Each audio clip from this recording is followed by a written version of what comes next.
ኪራ ዛሬ ከች ብሎ ነበር። እንግዲህ ስለ ሄሉም ስለ ራሱም ስለ ህይወቱ ጉዳይ ለማብራራት ሞክሯል ማለት ነው። እሱም በተመሳሳይ ሁኔታ ልክ እንደ ሄሉ አይነት ደርሶበታል። ያለበት ሁኔታ ጥሩ እንዳልሆነ ያስታውቃል። ሰላም ሰላም፣ ውዴ ቻናሌ ቤተሰቦች እንዴት ናችሁልኝ? ደህና ናችሁ ወይ? ሰላማችሁ ብዝት ትርፍ ይበልልኝ። ቤተሰብ ይሄን ቪዲዮ ላይክ እያደረጋችሁ አዲስ የሆናችሁም ካላችሁ ደግሞ ቤተሰብ ሆኖ ሰብስክራይብ አድርጉኝ። የእውነት እንደሆነ ዛሬ በቃ ዝም ብዬ ሄሉን ስጠብቃት ነበር ትመጣ ይሆን እያልኩኝ ማለት ነው።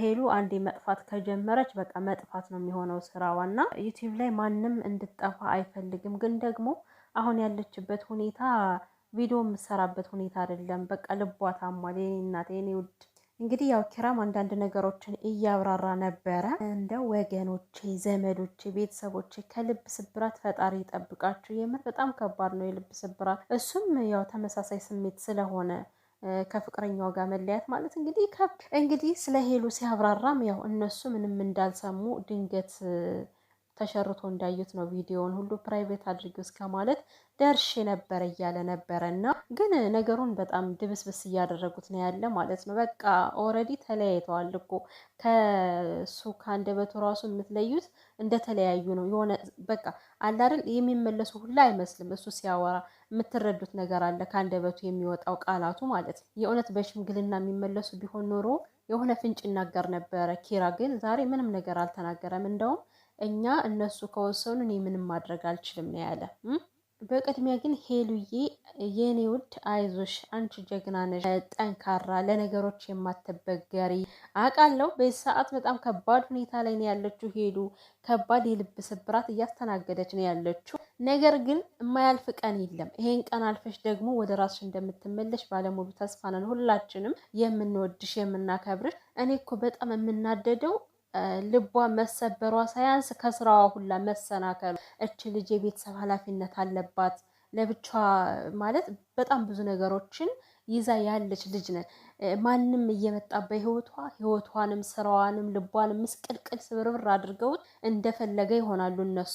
ጭራሽ የስራ ሞራሏን አጥፍተውባት በመሄዳቸው እኔ በጣም ነው የምናደደው። እና ኪራና ልዑል አሁን ነው የእናንተ ጓደኝነት የሚታየው ማለት ነው። የምሬን ነው። በዚህ ሰዓት ነው በቃ ሄሉን ማጠንከር መደገፍ ያለባችሁ። ወደ ራሷ እንደ ድሮዋ ቆፍጠን ብላ ስራዋን እንድትሰራ እንዳትቆዝም አንገቷን እንዳደፋ የምታደርጓት እናንተ ናችሁ ከጎኗ ሆኗችሁ። ስለዚህ እንድትበረታ አጠንክሯት።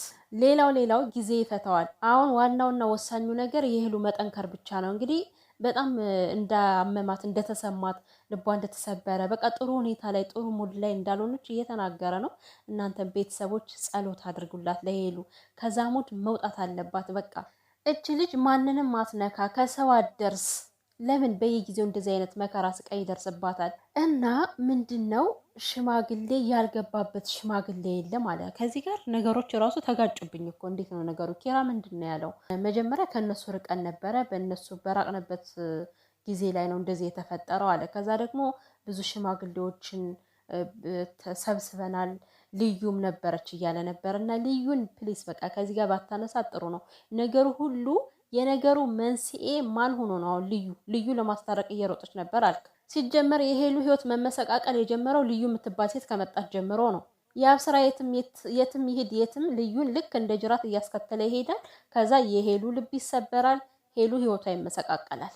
እና አሁን ችግሩ ከማን እንደሆን እንዲሁ በግምት መፍረድ በጣም ይከብዳል። እኔ ግን ሄሉ ምንም አይነት ጥፋት እንደማታጠፋ ነው የምረዳው። ለምን ከመጀመሪያ ተነስቶ ያየነው ነገር ስላለ ነገሩ በማን እንደመጣ በማን እንደተነሳ በደንብ ግልጽ ስለሆነ ሄሉ የምታጠፋበት ምንም ምክንያት የለም ብዬ ነው የማስበው። እና ደግሞ ልዑልና ኪራ እኮ አያገባቸውም። አሁን በእነሱ ህይወት ምንም የሚያገባቸው ነገር የለም። እነሱስ ለምን ይሰደባሉ? በፊት ልዑልን ነበረ ለአንተ ፈልጋሃት ነው አንተ ስለምትወዳት ነው እሱን ከእሷ ህይወት እንዲወጣ የምትፈልገው ስትሉህ ነበር። አሁን ደግሞ ወደ ኪራ ማለት ነው። ኪራ ባለፈው ሄሉ ከሮቤል ጋር እንደዛ ስትሆን እኮ በጣም እያበደ ነበረ። ወደ ያብስራ ተመለሽ፣ ወደ ያብስራ ነው መመለስ ያለብሽ እያለ ማን ነበር ያኛውን ሮቤልን ስንት ማመነጫጨቅ አድርሰውበታል አይደል በሰዓቱ። እና ምን ይሁን ብሎ ነው ቀለበቱን የሚከለክል ኪራ? አንዳንዴ የምንናገራቸውን ነገር ማወቅ አለብን ነው። ጥፋተኛን ሰው ላለመውቀስ ነው እንዲህ ዳርዳር የምትሄዱት። ግን እናንተ የምሬ እኮ ነው ጥፋተኛው እያለ ያላጠፋ የሚወቀስበት ምንም አይነት ምክንያት የለም። ሄሉኔ ልቧን የሰበረው ያብ ስራ እንጂ ኪራ አይደለም። ሲጀመር ይሄ ሁሉ ነገር ለሄሉም ይገባት አልነበረም። እውነት ያልሆነችውን ሆና ሚዲያ ላይ ስንት እንዴት ነው ራሷን ዝቅ አድርጋ ራሷን አዋርዳ ፍቅሯን ለማዳን ስትል ብዙ ነገር ሆና ነበረ ሄሉ። ከሴት ልጅ የማይደረጉ ከሴት ልጅ የማይጠበቁ ተግባሮችን ሁሉ አድርጋ ነበረ፣ ግን አልሆነም። የኔ ምስኪን የኔ ከርታታ እውነት እንደዛ እንደለፋችሁ ይሄን ፍቅር አላቆመችውም። መጨረሻው እንደፈራችሁ ልብ ስብራት ነው የገጠማት። ያብ ስራ እኮ ወደ ህይወቷ ሲመጣ በጥንቃቄ ነበር እኮ የተቀበለችው። በእርግጥ ለነገሮች ትቸኩላለች አውቃለሁ፣ ሄሉ በጣም ችኩል ልጅ ነች።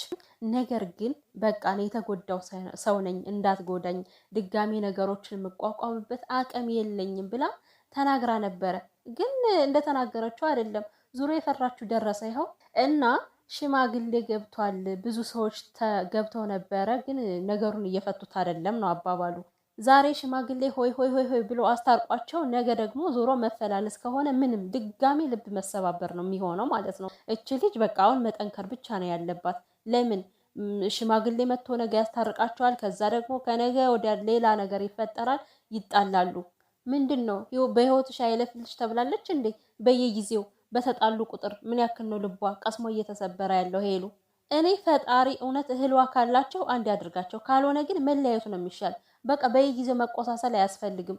ይሄ ቁስለቱ ደግሞ የሚጠነክረው ከሄሉ ላይ ነው። እመኑ፣ ወንድ ልጅ ምንም አይሆንም፣ እንደፈለገ ይሆናል። አንዳንዴም እኮ ነገሮችን ያዝ አድርጎ ለሽማግሌ ሲባል ሽማግሌን ለማክበር ሲባል እኮ እሺ ሊሉ ይችላሉ። እነዚህ ሰዎች መጀመሪያ እራሳቸው መጣጣም እራሳቸው መግባባት አለባቸው።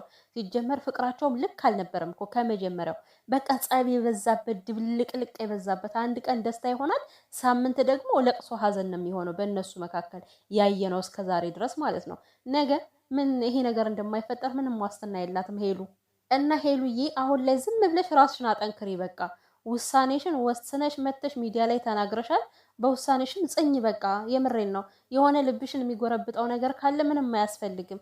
ራስሽን ማጽናናት፣ ወደ ራስሽ መመለስ፣ ወደ ስራሽ መመለስ፣ ወደ ቤት ትኩረትሽን ወደ ቤተሰቦች እንዴ፣ ከዛ ጋር የሚጠብቅሽ አባትሽ አለ። አሁን እኮ ሄሉዬ ብቸኛ ነች። የምሬን ነው። አዲስ አበባ ምንም አይነት ጓደኛ የለም። አርባ ምንጭ ብትሆን ኑሮ አሏት ጓደኞች ነበሩ። ያኔ እንደዛ ስትከፋ ስታዝን በናቲ ምክንያት እንኳን እንደዛ ስታዝን ስትከፋ ከጎኗ ያልተለዩት ጓደኞች ነበሯት ማለት ነው በዛ ሰዓት። እና ቶሎ ከዛ ሙድ እንድትወጣ ያደርጓታል። ግን አሁን በቃ ብቸኛ ባዶ ቤት ዘግታ ነው የምትቆዝመው የምታለቅሰው። በጣም ያሳዝናል እውነት ሄሉዬ። እንደው እግዚአብሔር አምላክ ልብሽን ያበርታው የኔ ውድ ነገር የኔ ውድ እህት።